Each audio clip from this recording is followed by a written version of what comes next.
Hello and welcome back everyone. UPSC ने advertisement निकाला है जिसमें टोटल 54 वैकेंसीज निकाली गई हैं और रिक्रूटमेंट डिफरेंट मिनिस्ट्रीज और डिपार्टमेंट्स के लिए है। तो हम देखेंगे सभी एसेंशियल डिटेल्स। हम कोई भी इंपॉर्टेंट पॉइंट स्किप नहीं करेंगे। Eligibility, age limit, experience, salary etcetera सब कुछ कवर करेंगे। वीडियो को एंड तक ज़रूर देखना क्योंकि बहुत सारे पोस्ट निकाले गए हैं और कुछ पोस्ट ऐसी हैं जिन्हें कैंडिडेट्स इग्नोर कर देते हैं जबकि कंपटीशन उनमें कंपैरेटिवली कम होता है। ठीक है, तो ये एडवर्टीजमेंट है आपकी 07/2026। इसके नीचे यूपीएससी ने क्लियरली मेंशन किया है कि रिक्रूटमेंट ऑनलाइन रिक्रूटमेंट एप्लीकेशन यानी ओआरए पोर्टल के थ्रू होगा। मतलब एप्लीकेशन सिर्फ और सिर्फ ऑनलाइन ही एक्सेप्ट की जाएंगी। तो देखिए, ये जो नोटिफिकेशन है टोटल 191 पेजेस का हो जाता है, यानी एडवर्टीजमेंट बहुत बड़ी है। तो पहले हम इसमें इंपॉर्टेंट इंस्ट्रक्शंस कवर कर लेते हैं, उसके बाद हम एक एक करके सभी वैकेंसीज देखेंगे। सबसे पहले यूपीएससी बताता है कि ऑनलाइन एप्लीकेशन सिर्फ यूपीएससी ओआरए पोर्टल के थ्रू ही एक्सेप्ट होंगी। पोर्टल में टोटल 4 मॉड्यूल्स होते हैं। पहला account creation, then universal registration, फिर कॉमन एप्लीकेशन फॉर्म और लास्ट में आपका पोस्ट स्पेसिफिक एप्लीकेशन फॉर्म। पहले 3 मॉड्यूल्स एक ही बार फिल किए जा सकते हैं, जबकि लास्ट वाला हर रिक्रूटमेंट के लिए अलग अलग होगा।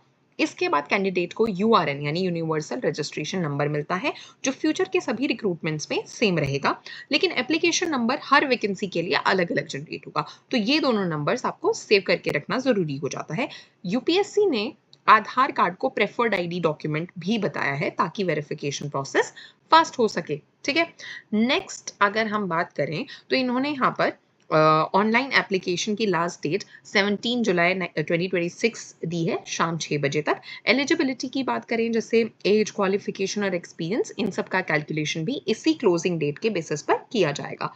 अच्छा, यूपीएससी यहाँ पर क्लियरली वार्न कर रहा है कि एप्लीकेशन फॉर्म में गलत इन्फॉर्मेशन या कोई भी फॉल्स डिटेल देने पर एप्लीकेशन रिजेक्ट हो सकता है और कैंडिडेट को बार भी किया जा सकता है। ठीक है, इसी में ही आगे जब हम बढ़ते हैं तो इन्होंने सिटीजनशिप कंडीशंस दी हैं। तो नॉर्मली इंडियन सिटीजन्स एलिजिबल होते हैं, लेकिन नेपाल, भूटान और कुछ स्पेसिफाइड कैटेगरीज के कैंडिडेट्स को भी गवर्नमेंट ऑफ इंडिया के एलिजिबिलिटी सर्टिफिकेट के साथ अप्लाई करने दिया जाता है। ठीक है, I'm sorry. Okay. नेक्स्ट सबसे इंपॉर्टेंट पॉइंट यहाँ पर मिनिमम क्वालिफिकेशन का हो जाता है। ठीक है, देखिए क्या है ना कि मिनिमम क्वालिफिकेशन होना इंटरव्यू की गारंटी नहीं है। इन्होंने यहाँ ये साफ साफ बताया है। अगर एप्लीकेशन ज़्यादा आ जाती हैं तो यूपीएससी कैंडिडेट्स को शॉर्टलिस्ट करेगा। ऐसा कोई रिटर्न एग्जामिनेशन इन्होंने दिया नहीं है, सिर्फ इंटरव्यू बेसिस पे सिलेक्शन होने हैं। लेकिन इन केस ज़्यादा एप्लीकेशंस आ जाती हैं तो ये कैंडिडेट्स को शॉर्टलिस्ट करेंगे। ठीक है, अब शॉर्टलिस्टिंग किस बेसिस पर होगी? Higher qualification, more relevant experience किसके पास है, डिजायरेबल क्वालिफिकेशन, रिक्रूटमेंट टेस्ट या फिर इन सभी का कॉम्बिनेशन। इसलिए सिर्फ मिनिमम एलिजिबिलिटी पर डिपेंडेंट मत रहिए। अच्छा, यूपीएससी एक्सपीरियंस सर्टिफिकेट को लेकर भी बहुत इंपॉर्टेंट इंस्ट्रक्शंस देता है। अगर किसी पोस्ट के लिए एक्सपीरियंस मैंडेटरी है तो सिर्फ एक्सपीरियंस लिख देना काफ़ी नहीं हो जाता है। सर्टिफिकेट में क्लियरली मेंशन होना चाहिए कि आपने किस ऑर्गेनाइजेशन के साथ काम किया है, कैंडिडेट का डेजिग्नेशन क्या रहा, जॉइनिंग, रिलीविंग डेट, ठीक है, नेचर ऑफ ड्यूटीज और ऑथराइज्ड ऑफिसर के सिग्नेचर और सील होना इंपॉर्टेंट हो जाता है। अगर एक्सपीरियंस सर्टिफिकेट इनकम्प्लीट रहा या फिर ये रिक्वायर्ड डिटेल्स नहीं हुई तो यूपीएससी उस एक्सपीरियंस को कंसिडर नहीं करेगा। ठीक है, ये बात इंपॉर्टेंट है, ध्यान रखना है। पार्ट टाइम एक्सपीरियंस या फिर ट्रेनिंग पीरियड को नॉर्मली एक्सपीरियंस नहीं माना जाएगा जब तक नोटिफिकेशन में स्पेसिफिकली मेंशन नहीं किया गया हो। ठीक है, अच्छा अब आगे बढ़ें और यूपीएससी डॉक्यूमेंट अपलोड्स के बारे में भी आपको बताता है। ठीक है, तो देखिए, कैंडिडेट को एप्लीकेशन के साथ रेलिवेंट डॉक्यूमेंट्स अपलोड करने होंगे, जैसे date of birth proof, educational qualification certificates, experience certificate, category certificate, EWS certificate, पीडब्ल्यूबीडी सर्टिफिकेट, एज रिलैक्सेशन डॉक्यूमेंट्स अगर एप्लीकेबल है आपके केस में। यूपीएससी ये भी क्लियर करता है कि अगर डॉक्यूमेंट्स प्रिस्क्राइब्ड फॉर्मेट में नहीं हुए या इनकम्प्लीट हुए तो कैंडिडेचर रिजेक्ट हो सकती है। इसलिए अपलोड करने से पहले हर डॉक्यूमेंट को एक बार वेरीफाई जरूर कर लेना। ठीक है, अब आगे बढ़ें और हम देखें कि एप्लीकेशन फी और फी एग्जेम्पशन का सेक्शन यहाँ पर दिया गया है। तो देखिए, जनरल, ओबीसी और ईडब्ल्यूएस मेल कैंडिडेट्स को प्रिस्क्राइब्ड एप्लीकेशन फी पे करनी होगी, यानी 25 रुपीज़। और यहाँ पर आप देख सकते हैं SC ST PWBD women candidates के लिए कोई भी फी नहीं है, इनको एग्जेम्पशन दिया गया है। पेमेंट ऑनलाइन मोड में की जाएगी। यूपीएससी ने ये भी क्लियरली मेंशन किया है कि एक बार फी पे हो जाने के बाद उसका रिफंड नहीं मिलेगा, इसलिए एप्लीकेशन सबमिट करने से पहले एलिजिबिलिटी एक बार चेक कर लेना।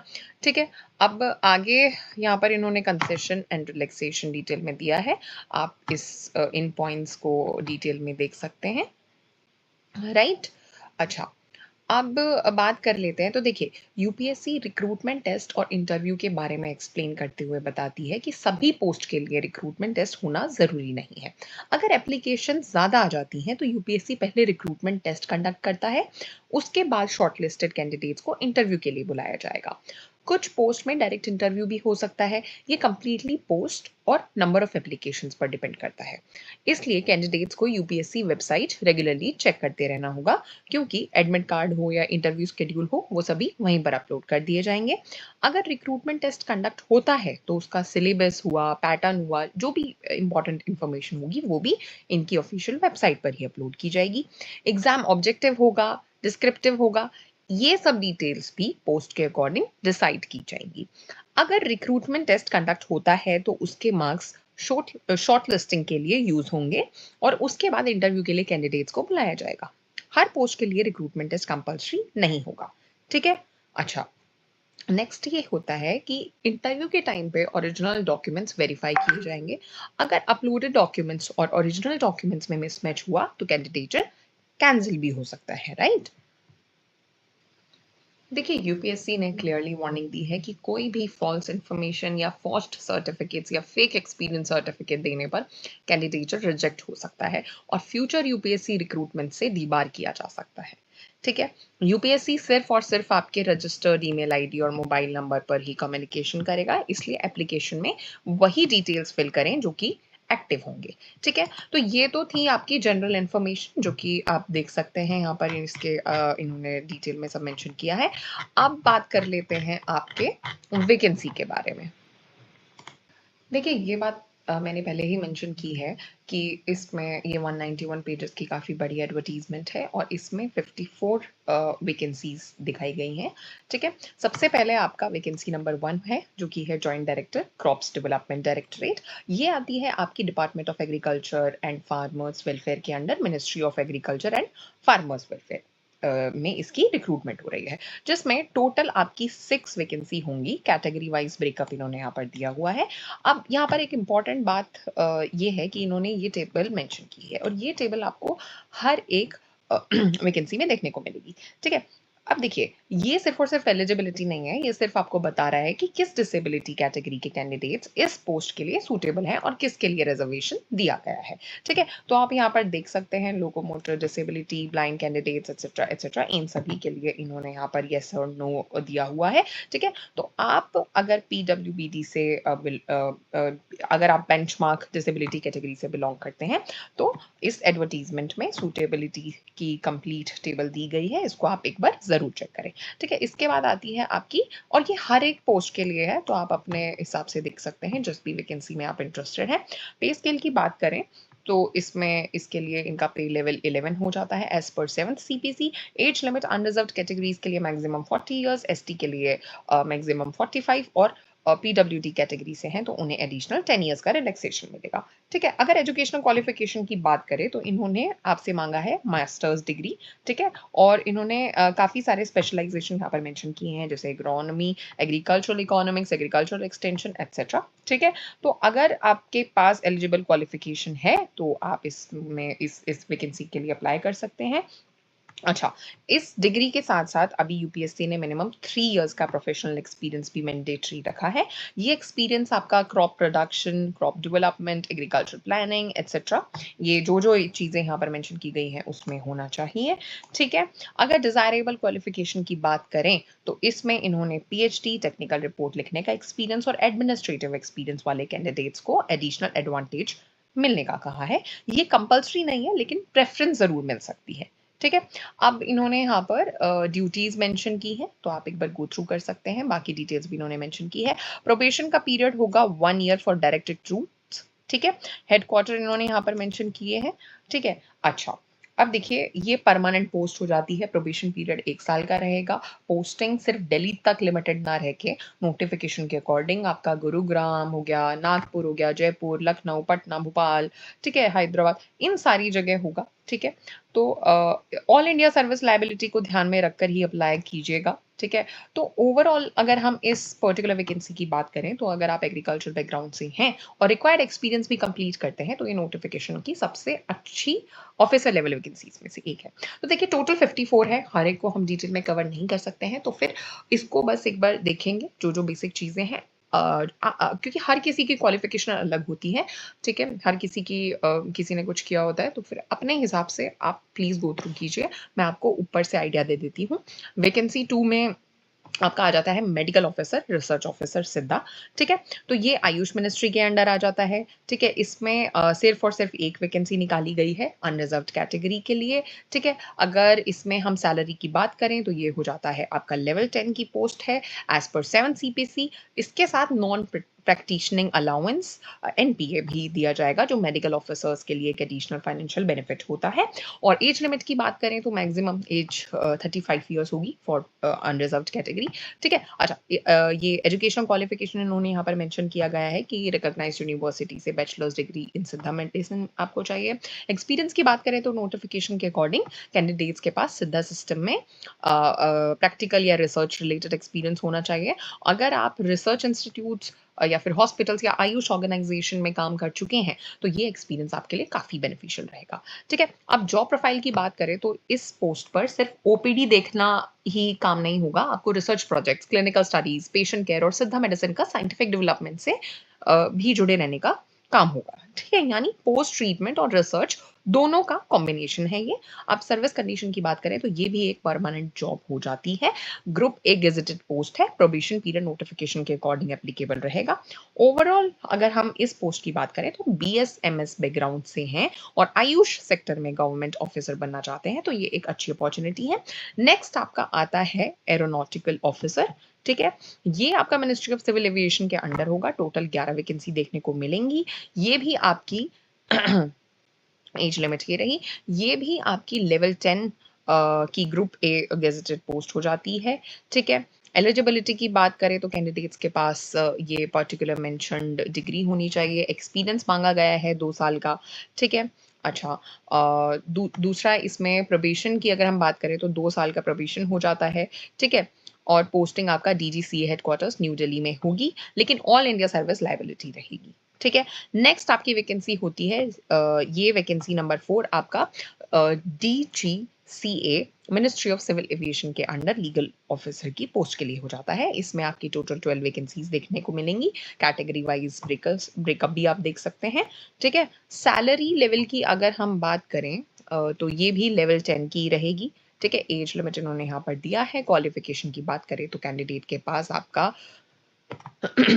कैंडिडेट के पास रिकॉग्नाइज्ड यूनिवर्सिटी से लॉ की डिग्री LLB होनी चाहिए। इसके साथ मिनिमम 3 साल का लीगल प्रैक्टिस एक्सपीरियंस भी मैंडेटरी है। अगर एविएशन लॉ का एक्सपीरियंस है तो उसे डिजायरेबल क्वालिफिकेशन में माना जाएगा। ठीक है, सॉरी, तो सेलेक्टेड कैंडिडेट्स को एयरक्राफ्ट एक्ट और एयरक्राफ्ट रूल से रिलेटेड लीगल मैटर्स हैंडल करने होंगे। ठीक है, अच्छा ये भी आपकी हो जाती है group A gazetted post, permanent post हो जाती है। 2 साल का प्रोबेशन रहेगा। ठीक है, और इंडक्शन ट्रेनिंग के बाद posting DGCA headquarters new Delhi में होगी। ठीक है, साथ ही ऑल इंडिया सर्विस लायबिलिटी भी रहेगी इसमें भी। ठीक है, अब now next vacancy company prosecutor. इसमें क्या होगा कि देखिए ये रिक्रूटमेंट कंपनी प्रोसिक्यूटर के पोस्ट के लिए है, मिनिस्ट्री ऑफ कॉर्पोरेट अफेयर्स के अंडर आ जाती है। ठीक है, इसमें टोटल आपकी 18 वैकेंसीज रहेंगी। ठीक है, अलग अलग ब्रेकअप, ये जो कैटेगरी वाइज ब्रेकअप है ये रहा। और सैलरी की बात करें तो ये सैलरी हो जाती है आपकी एज पर 7 CPC लेवल 7। ठीक है, और फिर क्वालिफिकेशन में वही LLB या इंटीग्रेटेड लॉ डिग्री चाहिए होगी। कोई एक्सपीरियंस मैंडेटरी नहीं रखा गया है। ठीक है, जॉब प्रोफाइल की बात करें तो कंपनीज एक्ट से related prosecution work, different courts और ट्रिब्यूनल्स में गवर्नमेंट की तरफ से केसेस हैंडल करने होंगे और लीगल एडमिनिस्ट्रेटिव रिस्पॉन्सिबिलिटीज निभानी होंगी। ये भी आपकी permanent group B gazetted ministerial post हो जाती है, 2 साल का प्रोबेशन रहेगा और हेडक्वार्टर्स न्यू दिल्ली में होंगे। ठीक है। अच्छा, नेक्स्ट है आपका वैकेंसी नंबर 6 जो कि है डिप्टी सुपरिंटेंडिंग आर्कियोलॉजिस्ट। ठीक है। इसमें ये ASI archaeological survey of India ministry of culture के अंडर होगी। 2 वैकेंसी हैं। ठीक है। पे लेवल इसमें 10 रहेगा। पे लेवल 10 रहेगा।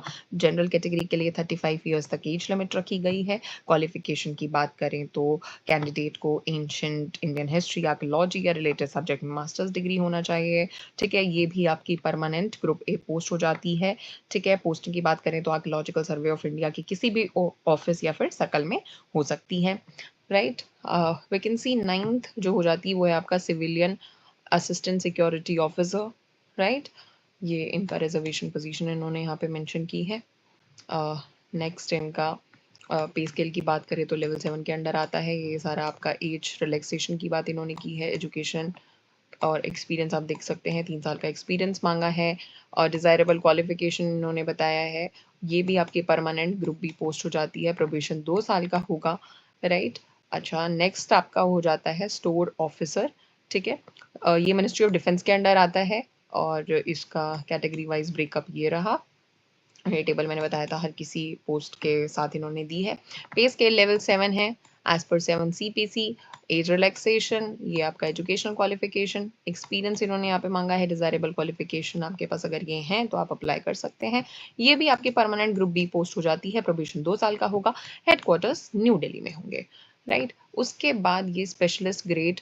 अच्छा, ये सभी के सभी अब आगे जो आप देखेंगे ना, इसमें आपका MBBS की रिक्वायरमेंट रहेगी। ठीक है। तो मैं ये लेवल 11, ठीक है, और यहाँ पर ये देख सकते हैं आप, ये आपका एजुकेशन क्वालिफिकेशन जिसमें MBBS डिग्री की इन्होंने यहाँ पे रिक्वायरमेंट बताई है। ठीक है। सिमिलरली आपका ये हो जाता है, ये आपका कार्डियोलॉजी के लिए रहेगा असिस्टेंट प्रोफेसर। ठीक है। इसमें आप ये देखिए एजुकेशन क्वालिफिकेशन MBBS डिग्री हो जाती है। एक्सपीरियंस इन्होंने यहाँ पे मांगा है। सिमिलरली आपका ये ग्रेड 3 इसमें कार्डियोवास्कुलर और थोरेसिक सर्जरी होगा। ठीक है। ये तो आप देखेंगे कि 14 ये आपका हो गया। ठीक है। ये भी, और नेक्स्ट आपका अलग अलग डिपार्टमेंट के लिए है। तो ये सभी के सभी मेडिकल वाले हैं। इनको मैं कवर करूंगी तो वीडियो काफ़ी लंबी हो जाएगी, तो इनको बस मैं एक बार आपको दिखा देती हूँ। राइट। 18, उसके बाद आपका यहाँ पे आ जाता है 19, राइट, 20, 21, राइट। अब एक मिनट, 21 क्या हमने मिस कर दिया क्या? हाँ ठीक है, ठीक है। तो देखिए इसमें क्या है, ये 21 जो आपका होगा ये आपका रहेगा assistant director of census operations technical. ठीक है। जो कि मिनिस्ट्री ऑफ होम अफेयर्स के अंडर आता है। इसका ये कैटेगरी वाइज ब्रेकअप इन्होंने यहाँ पे दिया हुआ है। पे स्केल की बात करें तो level 10 as per 7 CPC। Age relaxation भी वही सिमिलर हो जाता है। मास्टर्स डिग्री इन्होंने मांगा है आपका स्टैटिस्टिक्स या फिर ऑपरेशनल रिसर्च में। ठीक है। ये भी आपका परमानेंट पोस्ट हो जाती है, ग्रुप ए गेजेटेड। ठीक है। 2 साल का प्रोबेशन यहाँ पे हो जाता है। Next assistant director disaster management ministry of home affairs में एक वैकेंसी ये रही। Level 10 7 CPC। ठीक है। डिप्लोमा मांगा है इन्होंने डिजास्टर मैनेजमेंट में। और फिर आता है आपका post of library and information officer. ठीक है। जो कि आपका सेंट्रल ग्राउंड वाटर बोर्ड के अंडर होगा, मिनिस्ट्री ऑफ जल शक्ति। इसमें लेवल 11। ठीक है। और इसमें मास्टर्स डिग्री लाइब्रेरी साइंस और लाइब्रेरी इंफॉर्मेशन साइंस में होगा तो आप अप्लाई कर सकते हैं। एक्सपीरियंस इन्होंने 5 साल का यहाँ पे मांगा है। डिज़ायरेबल क्वालिफिकेशन भी इन्होंने यहाँ पर एनलिस्ट की हुई है। ये भी आपकी परमानेंट पोस्ट हो जाती है, ग्रुप ए नॉन मिनिस्टर। इन्होंने देखिए काफ़ी सारी निकाली है, टोटल 54 हो जाती हैं। सब रीजनल एम्प्लॉयमेंट ऑफिसर का हो गया, देन आपका assistant administrative officer ministry of mines के अंडर ये वैकेंसी निकली है, जिसमें अगर आप इन्होंने देखिए असेंशियल क्वालिफिकेशन में bachelors degree from a recognised university मांगी है। एक्सपीरियंस 2 साल का इन्होंने बोला है। अगर आपके पास है अकाउंट्स या एडमिनिस्ट्रेशन या एस्टैब्लिशमेंट या फिर बजट या डिसिप्लिनरी केसेस में, ठीक है। ये आपकी ग्रुप बी गेजेटेड पोस्ट होगी, परमानेंट होगी, 2 साल का प्रोबेशन पीरियड होगा। नेक्स्ट आपका असिस्टेंट केमिस्ट होगा in Indian bureau of mines, ये भी मिनिस्ट्री ऑफ माइंस के अंडर आती है। इसमें आपका 7th लेवल 7 होगा, 7 सीपीसी के अंडर। एजुकेशनल क्वालिफिकेशन में इन्होंने मास्टर्स डिग्री केमिस्ट्री में मांगा है और 2 साल का एक्सपीरियंस मांगा है। वहीं आपका जब बात करते हैं शिप सर्वेयर कम डिप्यूटी डायरेक्टर जनरल टेक्निकल, ये आपका ministry of ports shipping and waterways के अंडर आएगा और रिजर्वेशन पोजीशन इन्होंने एससी के लिए निकाला है। पे स्केल की बात करें तो लेवल 12 होगा और जिसमें एजुकेशन क्वालिफिकेशन इन्होंने मेंशन की हुई है, एक्सपीरियंस मेंशन किया हुआ है, 1 साल का प्रोबेशन। ये भी परमानेंट वैकेंसी है। Then post of engineer and ship surveyor के लिए हो जाता है। फिर ये भी असिस्टेंट डायरेक्टर शिपिंग, ये भी सेम मिनिस्ट्री के अंडर इन्होंने पोस्ट निकाली है और ये मिनिस्ट्री ऑफ रेलवेज के अंडर हो जाती है आपकी राजभाषा अधिकारी और जिसके लिए आपके पास क्वालिफिकेशन एजुकेशन क्वालिफिकेशन इसमें काफ़ी सारी इन्होंने डिग्री मेंशन की हुई है, जिसको आप देख सकते हैं यहाँ पर। एक्सपीरियंस भी इन्होंने मांगा है, 3 साल का एक्सपीरियंस मांगा है और ये भी आपका परमानेंट पोस्ट हो जाती है। नेक्स्ट मेडिकल ऑफिसर आयुर्वेदा के लिए भी एक वैकेंसी निकली हुई है इधर, ठीक है, जिसमें आपको ये देखिए इसमें experience I don't think so मांगा है। एजुकेशन क्वालिफिकेशन, हाँ इसमें एक्सपीरियंस नहीं मांगा है इन्होंने। बाकी आपका कंसल्टेंट बायोकेमिस्ट्री,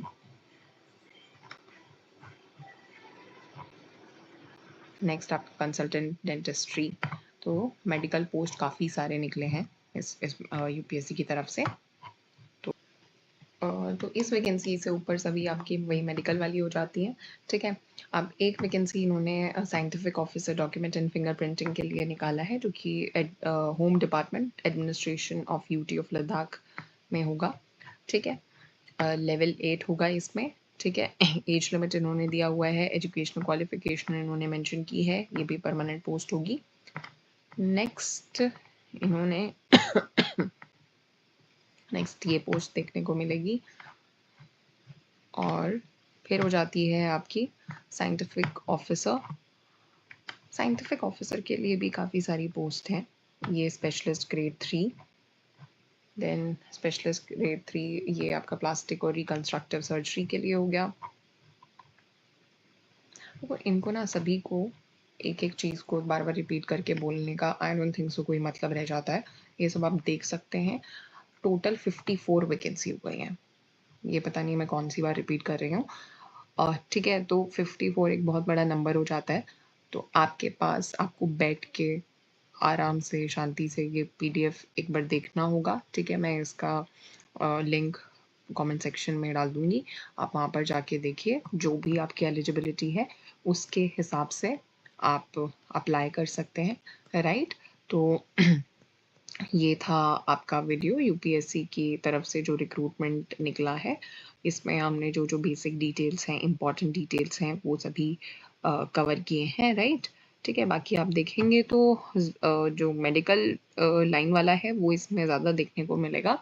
तो देखिए अगर आप इनमें से किसी भी पोस्ट के लिए एलिजिबल हैं तो मैं स्ट्रांगली रिकमेंड करूँगी कि एप्लीकेशन सबमिट करने से पहले इस नोटिफिकेशन को ज़रूर पढ़ लें, ताकि बाद में डॉक्यूमेंट वेरिफिकेशन या फिर एलिजिबिलिटी को लेकर कोई प्रॉब्लम ना हो। अगर इस नोटिफिकेशन को लेकर आपका कोई भी डाउट रहता है तो आप कमेंट सेक्शन में ज़रूर बताइएगा। मैं पूरी कोशिश करूँगी आपके क्वेश्चन का रिप्लाई करने का। Thank you so much.